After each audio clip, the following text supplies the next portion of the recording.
Okay. Hello, everybody. I am Bart Weiner, president of the CPCA, if you haven't met me before. Thanks for all coming out in the dark, dreary, semi-wintry night. But it should be a really fun and kind of green, sunshiny event. We got Cooper Close and April Thompson from the Bloom program at DC Water with a very interesting project about, we'll tell you more about it, basically about fertilizer for your lawns in other parts of the city and beyond. So I'm not going to take a lot of your time. They'll do their presentation. You have questions. We have plenty of time. And thank you all for coming. Take care. Thank you. Please join us. Hey. Well, thank you guys for coming out tonight.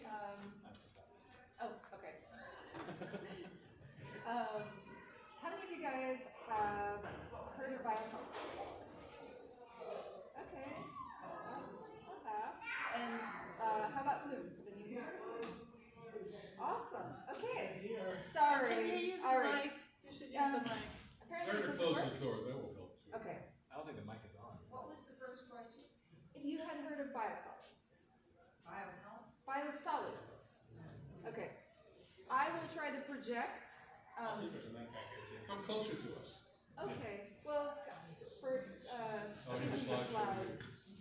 Let's see. He's gonna try to get a mic. I don't know for the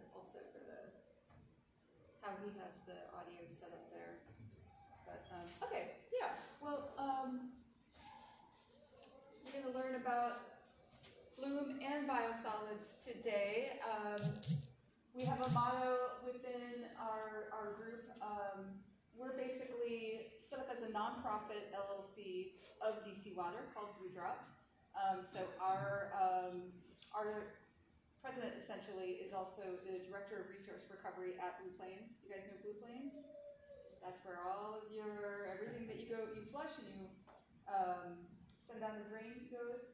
And his motto is there is no such thing as waste, only wasted resources. And so what you have there in the bag, we're going to talk about tonight, in a lot of municipalities around the world, gets landfilled or incinerated, and yet it is a rich organic matter and source of nutrients for rebuilding your soil and for your plants. So, are you able to hear me talking like this? Okay. All right, I think we're gonna have to just go to that. This is our lovely Blue Plains. We are about to celebrate a big anniversary at about 10 years with our program, which is the year we put in these candy tanks. These are anaerobic digestion tanks that essentially are like a giant pressure cooker for all of the solid waste that comes into Blue Plains. So the material goes through various steps before it gets to this step. And in that process, we also have something called thermohydrolysis. So essentially the material is cooked beyond pasteurization, is pressurized at 7 times atmospheric pressure. And then in the next step, those solids are sent to thermohydrolysis, where hungry microbes essentially eat this very accessible carbon, let's say, because the cell walls have been broken of the carbon in that pressurization. We create green energy that actually goes to fuel the plant, and making us the largest green energy project in DC. It doesn't go back to the grid, it just goes to fuel the plant, but the whole process is very energy intensive. So everything is kind of designed to try to work towards net zero goals, both for the city and for Blue Plains itself. And in the process, to be able to save ratepayers money. So part of this whole goal of our program is really to save money to ratepayers by finding these alternative sources of revenue. So it's one of these rare projects that is both good for the environment and good for the economy and for us as ratepayers. Yes? The anaerobic process that you use to create energy. The bacteria are making methane, is that correct? Yeah, the thermohydrolysis. So the anaerobic digestion, that's the big pressure cooker. So that's sort of the process that pasteurizes the material. You know, pathogens can survive that process. The second step is where the methane is produced and captured. And use a turbine to burn the methane? I believe so, yeah. And then another cool thing that we don't talk about today, but we also are able to capture the heat from the sewers, which is an incredible source of energy. Not a lot of cities are doing that. Denver is one. But that actually, our building, which is right across from that stadium, that is entirely heated and cooled from the heat captured from the sewers as well. We have a ton of solar also at Blue Plains itself, and we generate a lot of renewable energy credits for that. So yeah, so what is Bloom? The whole raison d'etre of a water resource recovery facility or a wastewater treatment plant is essentially to keep the pollutants out of the receiving waters, which is ultimately the Chesapeake Bay in our case. But those pollutants are actually good things for our soil and for the plants. Carbon is energy, and nutrients are fertilizer at the end of the day. So what you have in a product like ours is that carbon that is really what we're talking about. Organic matter in a compost, that's essentially carbon. And then the nutrients being nitrogen and other micronutrients. So again, the digesters I just talked about, preceded by the thermohydrolysis and followed by the turbines, basically convert some of the solid to gas. And then after that, there are these belt presses that squeeze the water out. There's still a fair amount of moisture, but that at the end of that process is what we call bloom. And then we take that and blend that with other recycled materials like sawdust from sawmills, and we also, for one of our blends, we purchase sand to make a blend that's just more workable for your average homeowner. The fresh off the belt presses material just kind of isn't very workable for a homeowner. That is something that is sold to farms and soil blenders and things like that. So some of the benefits, basically soil health. We have very poor compacted soils in the city, as I'm sure some of you with backyard gardens know, and the importance again of amending your soil to get that organic matter back up, which in turn is going to save you money. I mean, compared to some of the other expensive amendments out there, it's helping us reduce our carbon footprint as a city and as users, and again, ultimately reduces the cost for you and me. I live in the city as well. So if we take a step back, I asked you in the beginning what biosolids are. So biosolids are essentially that byproduct of wastewater treatment that is taking the soils and creating a product that is in some cases sold, in some cases given away as a fertilizer or soil-amendment product. So the benefits, we mentioned nitrogen. So what's in our blends is maybe about 1% slow-release nitrogen. You also have micronutrients. In our case, there's a lot of iron, which is great for dark leafy growth. If you want to have a nice, healthy-looking lawn, iron is really great for that. The organic matter I've already touched on, so that is food for your soil microbes. It's helping build up the soil till water holding capacity, your nutrient holding capacity, soil structure. We also see drought resistance, and then the beneficial microbes that basically are going to be eating that excess carbon that is the organic matter and kind of creating a healthy soil environment again.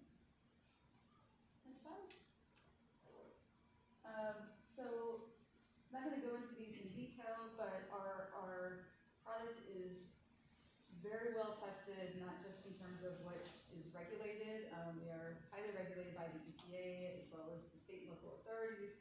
But we've done a lot of testing on our own too, to basically understand the applications and best use cases. So we work with University of Maryland, Virginia Tech, University of Virginia, UBC, on a number of different studies to prove things like the drought resistance, looking at the beneficial soil microbes. We did a study with University of Maryland looking at Maryland State Highway roadside soils and compared our product to other products, including something called deer compost, which I didn't know existed, which is basically a compost made from the roadkill. And we basically outperformed all of the other products for this poor roadside soils. Very detailed slide that I don't expect you to be able to even read from here, but this is just this was a more recent in-house study we did, basically looking at the soil water management and plant growth. And so we kind of tested our product at different application rates with a clay-based soil and a sand-based soil, and essentially we saw an increase in the water holding capacity as well as hydraulic conductivity, which is basically, you know, the ability of the water to circulate. So you're both better able to retain the water in the soil, but also for it to circulate, because you obviously you don't want it to pool up, but you also don't want it to immediately drain through as you would see with like a sandy soil. So you kind of get the best of both worlds. Is this the part we're gonna pick up from? Okay, let Cooper take this from here. So I was going to go into a little bit about the different types of products we have. There are three. I think April touched on them a little bit that are available. So the first thing she mentioned is the kind of raw product that comes off the belts. That's the Fresh Bloom. Really only sold to farms. It's not really workable for homeowners or gardens, community gardens, but we sell almost 3/4 of our business is through farms right now. It's almost all to Maryland farms. Excuse me, why is it okay for farms but not for gardens? It's not that it's not okay. It's a like the farms are, because it's kind of thick and difficult to spread. So they have manure spreader equipment that they're using to spread this. So it's a different consistency? Yeah. There's you could. We just don't recommend it because it's just, you know, it's not something that's going to be as easily spread. It also has a little more of an odor than the blended product. So it's a different composition. Yeah, but you know, it would work just as well. In fact, at one point there was a landscaper that like insisted he wanted to use because this product is cheaper than the blends, because the blends have like expensive soil that we're purchasing for that, and even the recycled products like the sawdust, you know, that costs us per yard like more than our product, you know, costs. So, you know, some people like they'll see our website and they'll be like, oh, I want the Fresh Bloom. It's like, no, you don't. Yeah, so primarily that's farms. It's going towards growing corn, hay, soybeans. Even we brought these pumpkins in. These were pumpkins that were grown in a Maryland farm in bloom, and so that was really exciting. We got to go check out that farm. So the products that you're primarily going to be interested in are our two blends. So our first one is our Woody blend. It's a compost substitute. You would use it however you would use compost. You know, top dressing, incorporating your soil if you need. It is about 50% Fresh Bloom, so the original product that I mentioned before, and then 50% wood fines and sawdust right now. So that makes it a little more manageable for homeowners, for community gardens, other types of gardens. We have some of our customers most recently are Mount Olivet's Cemetery, the courses at Andrews Air Force Base, Eel Haynes High School or the Poet Charter School, and then Edgewood Community available through Blue Plains, through us directly. We also sell it at dozens of retailers throughout Virginia and Maryland. Some of the bigger ones are Meadows Farms or Remington Mulch. They buy it from us and then would resell to customers. It's easier to buy in larger quantities from them, or if it's closer than we are. We're in DC, so if you're someone out in Virginia, it's a lot easier to buy from a retailer than from us. The other blend is the Sandy blend. You can probably guess what's in there. That is about 40% fresh bloom, and then 30% sand, and then 30% wood fines again, in this case sawdust. So if you wanted sand in your product, and that's what we typically suggest for lawns, if you wanted to use sand if you're amending your turf area, then that's what we usually recommend. One of our customers used it on his lawn. He's in Virginia, I believe, and saw great results. It's great for patchy areas in your lawn, places that won't grow. See really great growth, green growth when using the Sandy blend. Our customers include we have the East Potomac Golf Course over near the airport, and the Washington National Patrol. This is just a kind of a visual sample of all of the different ways that bloom can be used. A lot of these are customers, corn, vegetable gardens, hops, cut flowers, hay farm, golf courses, a great grower. So I think this really kind of shows the versatility of the product and situations it can be used. Just a couple more pictures. This is another homeowner that used it in their garden, in their backyard in Virginia. This was a really massive landscaping job in Leesburg, and the landscaper used bloom and really saw incredible growth of the grass there. And this is from the Arlington Rose Cemetery. I don't know if anyone's ever been there, but they use bloom for their roses. They've seen really great results in all of their roses they have there. This is another example from a homeowner in Clarksburg, Maryland. Great before and after shot of before bloom, and then after he overseeded his lawn with bloom. He was very, very happy. It was his first time using bloom. Wrote us a nice little review here. But yeah, I just thought this was a great photo because it really shows the kind of quick results you can see after putting it down. It's very impressive. One more case study. This is it was previously known as John Tyler. I didn't know this until recently, but now it's called the Shirley Chisholm Elementary School.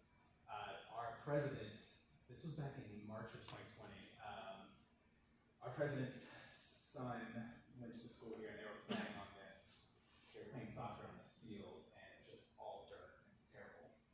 You can imagine, especially when it rained.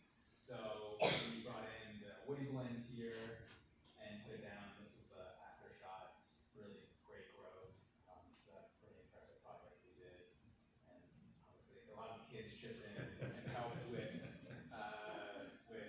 getting the Woody blend down. Some helped more than others. It's a fun picture. Okay, so last thing we were going to talk about are PFAS. Is anyone familiar with PFAS or forever chemicals? So just in case you're not, I'll explain it a little bit. PFAS are a collection of thousands of man-made chemicals that were invented in the 50s and have been used up until now for a lot of industrial and commercial products, non-stick cookware, water-resistant or water-repellent clothing, cosmetics, a lot of things have PFAS in them. So that is kind of becoming a growing topic of conversation around a lot of different things in our lives, especially if you're an environmentalist. And it's a really important conversation, and because we use these, I guess the next thing is how does it get into bloom? Because there are low concentrations of PFAS in bloom. Because we use these products every day in our household, they enter our bodies, enter our waste, into the wastewater, and they end up in the biosolids. And so we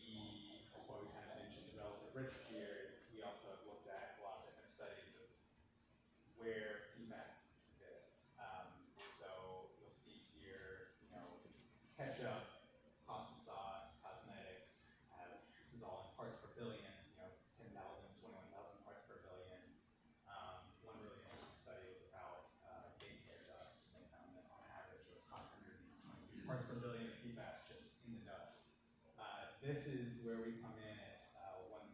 This is a lot of different PFAS compounds combined. There are thousands of them, so it's really hard to count them all. But in the studies we've shown, 130 parts per billion. This is also just the fresh bloom, so this is not anything that you would be working with. So that's what we looked at. Most recently, we looked at our blends, which are even lower. So we looked at for that there are two compounds within PFAS. There's PFOA and PFOS, which are the most widely used compounds within PFAS, within the industrial uses of them. They're also the most studied, the most well-known, so it's much easier to get a good risk assessment just looking at those two compounds. So that's what we did. We looked at our two blends, Sandy blend and the Woody blend, and tried to compare it here. So if you look at, April mentioned earlier about municipal waste. So DC is almost entirely municipal waste. We don't really have any industry here. We don't have any industry inputs into our wastewater. So if you look at industrial impacted biosolids, which would be, if you're familiar with the situation in Maine where they banned biosolids, they had industrial impacted biosolids there, and you can see extremely high. Just these two compounds, 109 parts per billion of those two. Those two compounds for fresh, that comes in usually average under 20 parts per billion, so right around here. So we looked at our Sandy and Woody blends, which was really interesting. So we're even lower on that. The Woody blend, 6.8 parts per billion. Sandy blend lower at 3.4. We compared that to your typical food compost, 6.4. Leaf compost, 1.2 parts per billion. So our bloom, there are discussions about the dangers of PFAS, but we are pretty comparable to a lot of other types of products people would use with food compost or leaf compost. And this was also interesting. This dotted line is the amount of PFAS in the average human's blood right now, which is almost exactly what is in the two blends we have right now. Yeah, so that really just shows, I think, how pervasive this problem is in our society. And I think we talk a lot about it, and we really want to get the PFAS out of the biosolids, which is really important. And really, the main solution to that is to remove it from the point of origin, which is these industrial and commercial manufacturers. Move it from there, and it stops showing up in our bodies, stops showing up in our wastewater and our biosolids. That is it. And I guess we spend the rest of the time answering any questions and going over. Yeah. I was talking to a gardening friend about your product, and he said that because humans are at the top of the food chain, humans have more microplastics in their systems. Consequently, using this product would be depositing more microplastics back into the soil than if you were using an animal product. So I guess the question is, have you done any testing to determine what the microplastic content is in your product as compared to cow manure, horse manure products that are out there commercially as well? We definitely, there are minute traces of microplastics just as they are in probably everything. I've read that there's like the equivalent of a plastic bottle cap's worth of plastics in our brains right now from what we eat. It's a worm.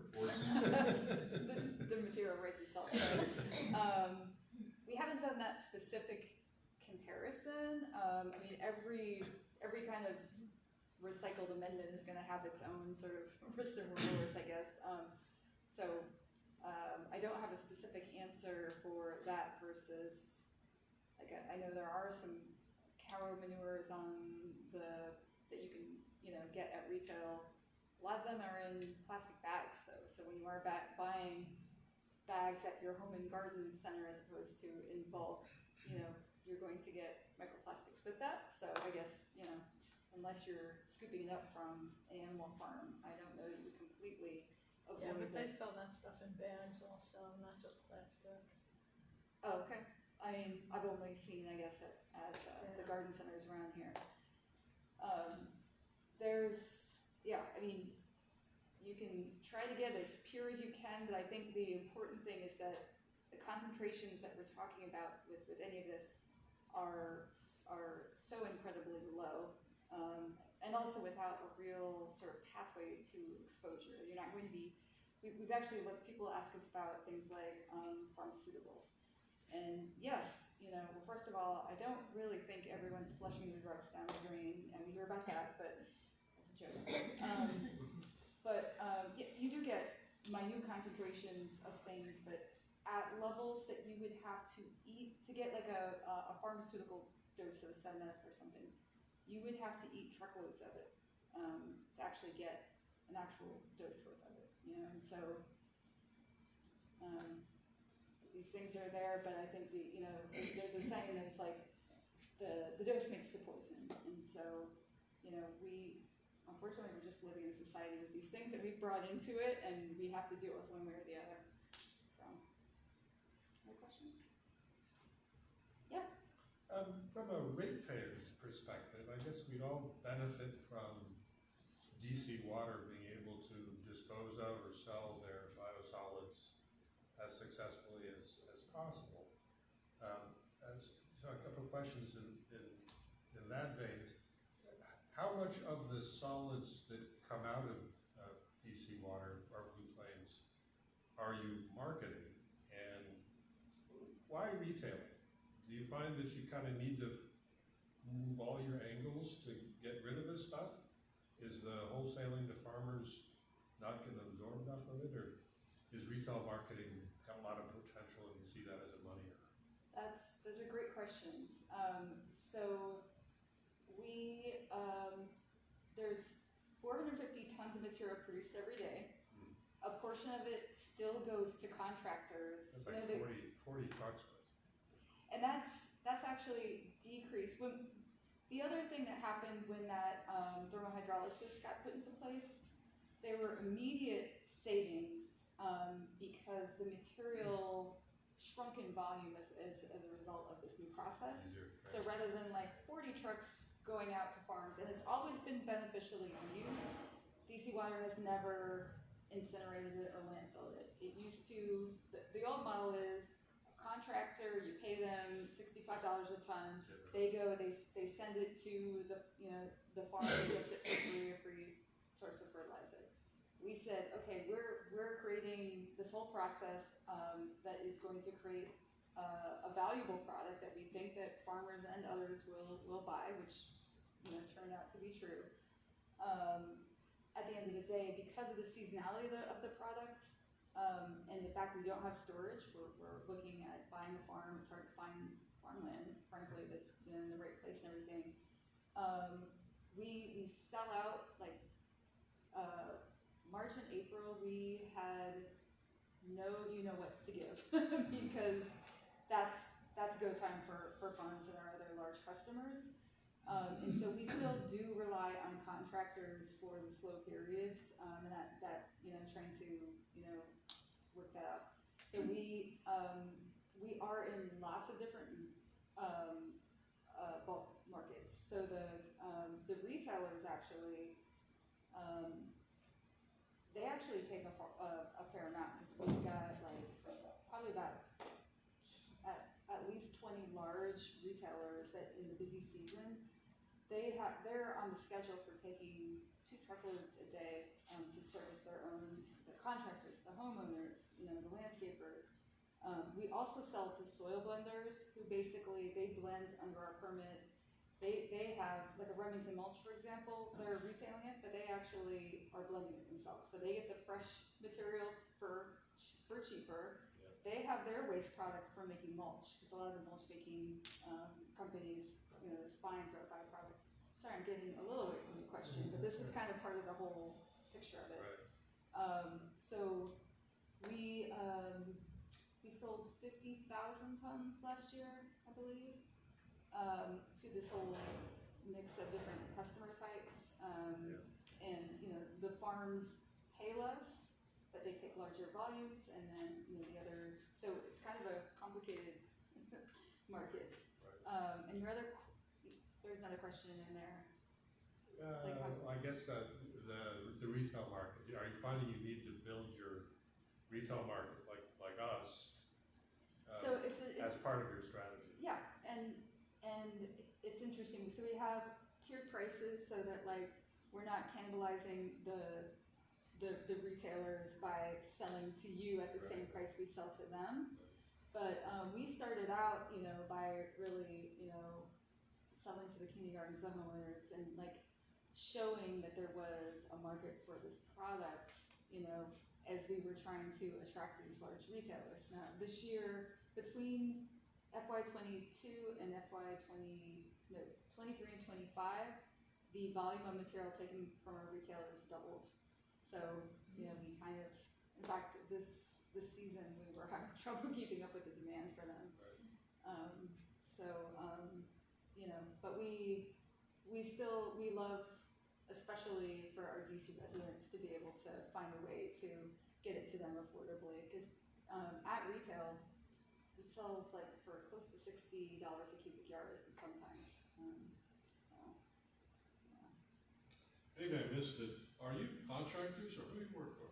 So, I think I mentioned at the beginning that DCY had set up a nonprofit called Blue Drop, and I didn't kind of go into this, but we are employees of Blue Drop, which is a nonprofit LLC set up by DC Water to create value and to save ratepayer money through different innovations. So this is the main money maker or cost saver of Blue Drop, but then we also rent our building.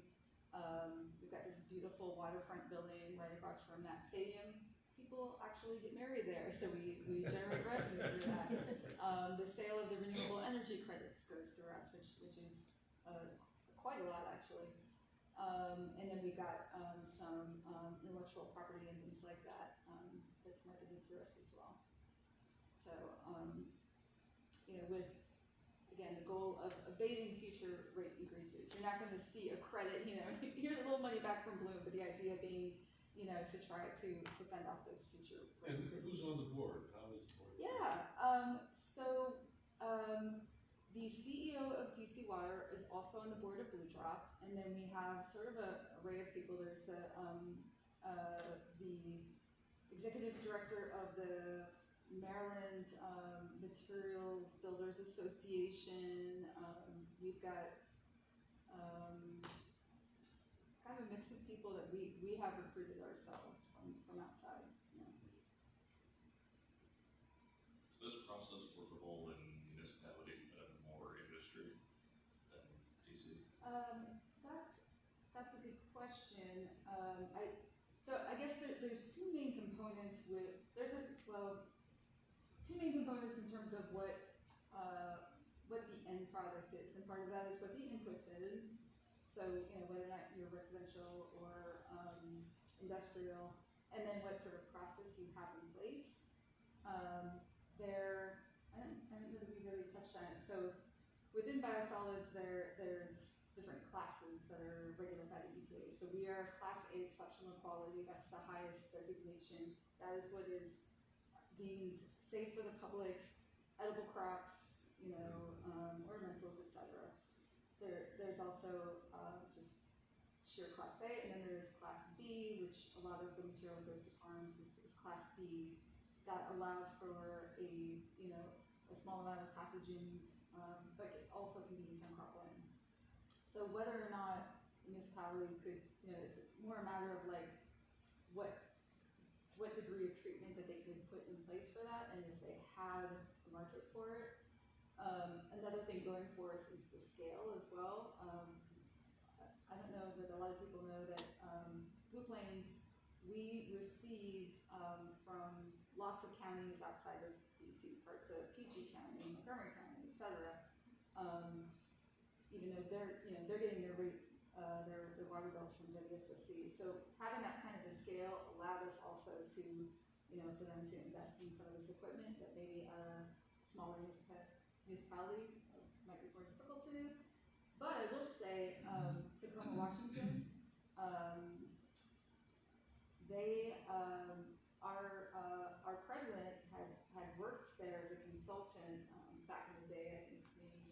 '90s, and they were doing something similar, and he sort of got his, idea to do Bloom when he came to DC Water from seeing what they were doing. So they have, they sell a bag product at a pretty high value, and are able to kind of do actually even our product mixes were sort of formulate a little bit looking at theirs. But it's, when you look across the board, there's still like, I think something like half of the material across the US that's either incinerated or landfilled.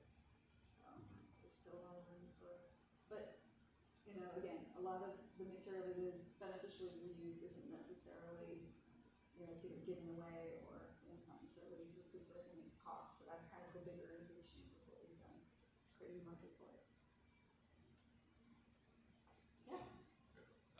Yeah.